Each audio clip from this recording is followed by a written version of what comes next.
Hello everyone, welcome to all in a today's biology lecture. The topic you are studying is kingdom planting. In last video lecture, you studied about the silent features of bryophytes. Okay, now in today's lecture, you will learn about the classification of bryophytes. So bryophytes divided into two groups, that is liverworts and mosses. Bryophytes दोन ग्रुपमध्ये divide केलेले आहेत. The first is liverworts and second is mosses. Then the first is liverworts. Okay, the primitive group or lower members of bryophyta. Liverworts एक आहे, these R primitive groups, म्हणजे सगळ्यात आधीचे किंवा जास्त डेव्हलप नसलेले. All lower members of Bryophyta, lower members आहेत, त्यांची जास्त हाईट वाढत नाही, त्यांची ग्रोथ सॉईल सरफेसलाच असते. Okay, so gametophytic plant body is flat called thallus. The gametophytic and sporophytic, these are two stages in the life cycle of bryophyta. In last video lecture you studied about it. Okay, so the gametophytic plant body म्हणजे initial जी plant body आहे gamete फॉर्मेशनच्या वेळेसची मग ते सगळं जी plant body आहे it is flat and flat called thallus. So this is a thallus structure. It is attached to the substratum and it shows flat structures. Okay, undifferentiated into root, stem and leaves. Then thallus is green, dorsiventral, grows prostrate on substratum with unicellular rhizoids. Thallus is green. The color of these bryophytes are green in color. Again, prostrate means it grows horizontal to the soil surface on the substratum with unicellular rhizoids. याचे rhizoids कसं आहे, unicellular आहेत. And dorsiventral म्हणजे upper surface is differentiated from the lower surface. दोन्ही जे surface आहेत dorsal and ventral surface differentiated. Okay, for example riccia and marchantia. The first image is of riccia and the second image is of Markensia. So these two are the examples of liverworts and these are the primitive groups of the bryophytes. Then hornworts, these are also come under the liverworts. So gametophytic flattened thallus. In a gametophytic stage it has a flattened thallus. Flat असतात ते, पण changes इथे कुठे होतात. So here horny structures are produced on thallus which are sporophytes. So these are two images of Anthoceros. This is upper view and this is side view of the Anthoceros. So in these images you can easily observe that these Anthoceros form a horny structures. These are horny structures. Straight वरती जे आलेले structures आहेत ते काय आहेत, horny structures which are sporophytes. ते काय आहेत, स्पोरोफाइट्स आहेत, त्यांच्यामध्ये स्पोर फॉर्मेशन होणार आहे. हेन्स हॉर्नवर्ड्स, हॉर्नी स्ट्रक्चर ते नंतर फॉर्म करतात म्हणून ते काय झाले, हॉर्नवर्ड्स झाले. Example is anthoceros. These are the images of anthoceros. After that the second group आता मॉसेस. सेकंड ग्रुप का आहे, मॉसेस, मुस्कार. So advance members of bryophytes having erect plant body. Liverworts हे कसे होते, लोअर मेंबर्स होते. These mosses are advance members आहेत, developed आहेत जरा of bryophytes having erect plant body. यांची जी प्लांट बॉडी आहे ती इरेक्ट आहे, means perpendicular to the soil surface. And in a liverworts prostrate plant body means horizontal to the soil surface, and in mosses erect plant body means perpendicular to the soil surface. Then gametophytic phase, यांची जी gametophytic phase आहे, the gametophytic phase of the life cycle includes two stages. It shows two stages. The first is protonema stage and leafy stage. Second is leafy stage. So the first is protonema stage. So this image is of protonema stage. See, the protonema is prostrate, green, branched and filamentous.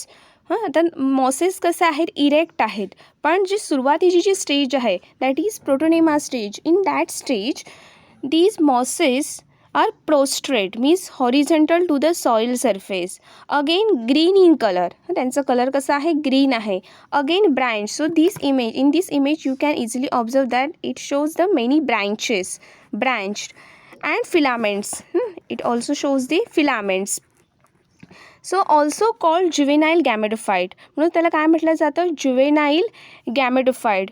Juvenile means young stage, initial stage आहे, young आहे stage. Then it bears many buds. ही जी stage आहे protonema stage, it bears many buds. Buds these are the outgrowths of that plant body. हे छोटे छोटे त्यांचे काय असतात आउटग्रोथ असतात buds. Then leafy stage. After protonema stage, leafy stage get formed. It is produced from each bird. आता protonema स्टेजमध्ये जे बर्ड्स बियर्स झालेले आहेत त्या बर्ड्सपासून लीफ फॉर्मेशन होतं. It produced from each bird. Thus protonema helps in the vegetative propagation. So protonema stage helps in vegetative propagation.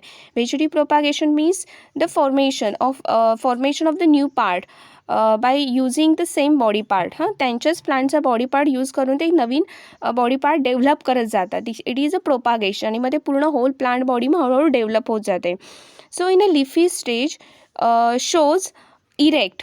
Leafy stage ही नंतर कशी होत जाते erect, perpendicular to the soil surface किंवा substratum, any substratum, it may be a rock.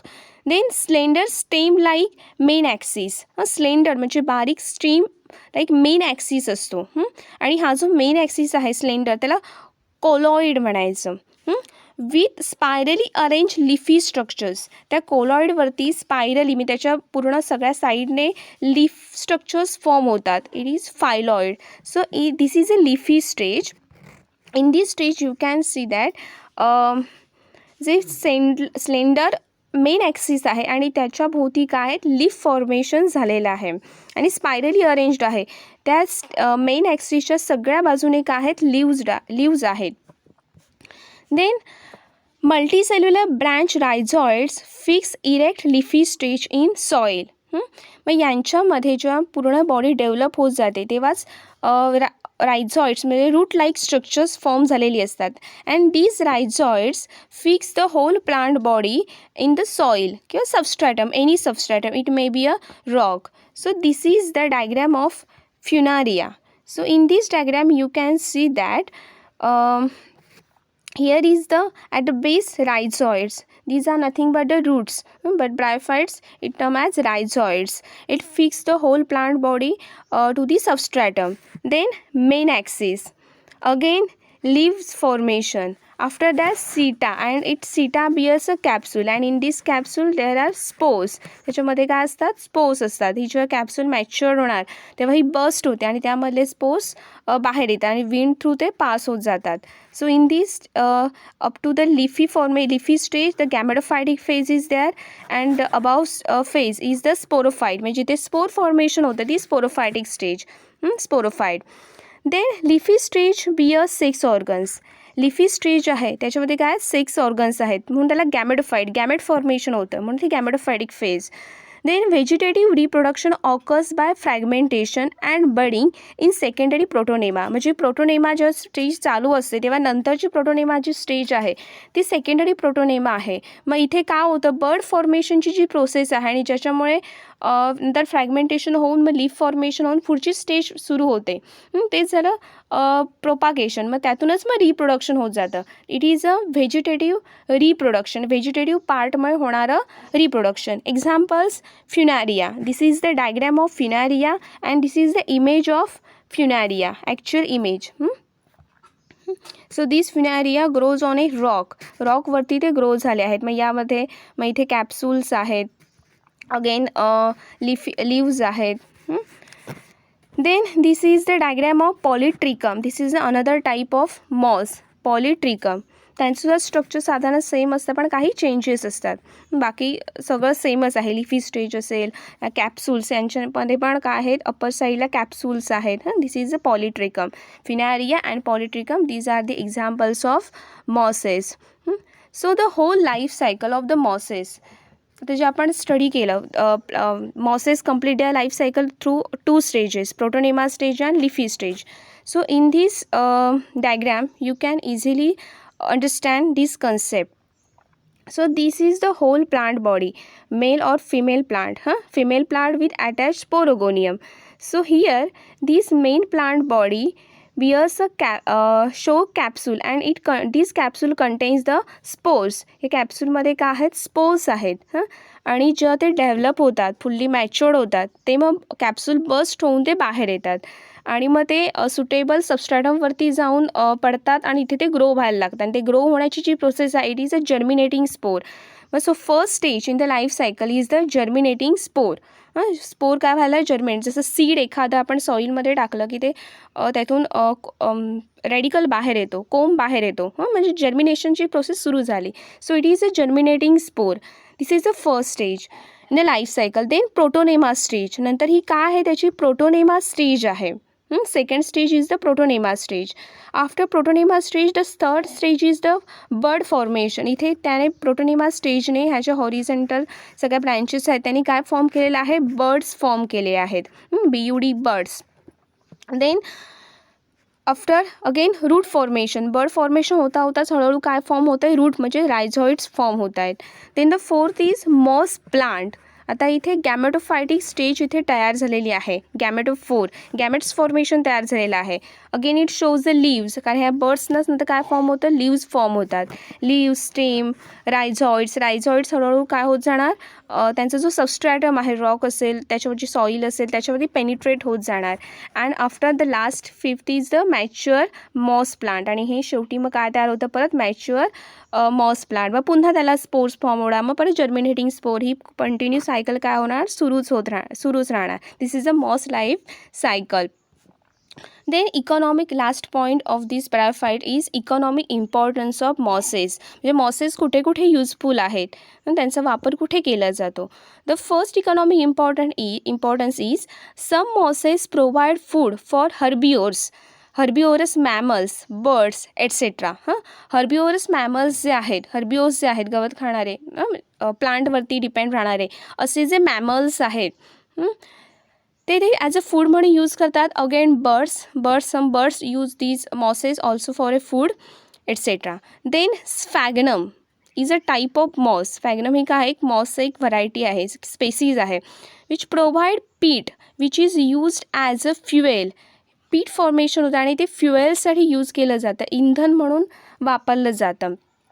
Then mosses serve as packing material for transport of living materials due to their significant water holding capacity. आता mosses जे आहेत ते packing material वापरलं जातं, म्हणजे जे delicate, आता लिव्हिंग मटेरियल्स कसे असतात, डेलिकेट असतात, एकदम सॉफ्ट असतात किंवा ते लिव्हिंग आहे त्यामुळे लगेच खराब होऊ शकतात. मग असे ते प्रिझर्व होऊन राहण्यासाठी आणि कुठेही त्यांना डॅमेज होता नाही यासाठी as a packing material mosses use केले जातात. कारण मॉसेसमध्ये काय आहे, वॉटर होल्डिंग कॅपॅसिटी आहे, त्यामुळे एक मॉइश्चर मेंटेन राहतं. So this is the image of sphagnum and this sphagnum use as a fuel. Then next economic importance are mosses are first living beings to grow on rocks like lichens. जशी lichens रॉकवरती grow होतात, खडकांवरती grow होतात, तसेच मॉसेससुद्धा खडकांवरती grow होतात. So ते in first image you can understand this concept. On this rocks there are mosses. याच्यावरती काय, ते खडकांवरती मॉस ग्रो झालेला आहे. They decompose rocks to form soils. मग हे काय करतात, मॉसेसचे जे रायझॉइड्स आहेत ते हळूहळू त्या रॉक्समधली वरची जी सॉईल आहे त्यात हळूहळू ते काय व्हायला लागतात, मग पेनिट्रेट व्हायला लागतात. त्यामुळे रॉक्समध्ये काय होतं, वेदरिंग होतं, त्याला चिरा पडायला लागतात आणि त्याचं डिकम्पोजिशन होत जातं, म्हणजे त्याचे स्मॉल पार्ट तयार होत जातं आणि मग सॉईल फॉर्मेशन होतं. याला बराच काळ लागतो, बरीच वर्ष जातात. And make them suitable for growth of higher plants. आणि हळूहळू ते रॉक्स काय होत जातात, मग हायर जी मोठी प्लांट्स आहेत त्यांच्या ग्रोथसाठी ती सुटेबल होत जातात. कारण नॉर्मल जी हायर प्लांट्स आहेत ती रॉक्सवरती ग्रो होऊ शकत नाही, त्यांना सॉईल लागते. मग हे मॉस काय करत असतात, तशी कंडिशन डेव्हलप करत जातात. Then Dense layer of mosses help in prevention of soil erosion, thus acts as a soil binders. So in this diagram you can see the dense layer म्हणजे खूप असं जाड असं घट्ट लेअर मॉसेसचा की ज्याच्यामुळे काय होतं त्याच्या खालची जी सॉईल आहे ती प्रोटेक्ट झालेली आहे. पाण्यामुळे अन्य कोणत्या एक्सटर्नल फॅक्टर्समुळे ती वाहून जात नाही, ती प्रोटेक्टेड आहे. So it helps in prevention of soil erosion. मातीची धूप होण्यापासून त्याचे प्रोटेक्ट केले जाते. Thus acts as a soil binders. सॉईलचे जे पार्टिकल्स आहेत इट कॅन बाइंड, ते बाइंड करून ठेवले जातात, घट्ट धरून पकडले ठेवले जातात. त्यामुळे सॉईल इरोजन होत नाही. So mosses helpful in prevention of soil erosion. So it is soil binder. So this is about the bryophyte.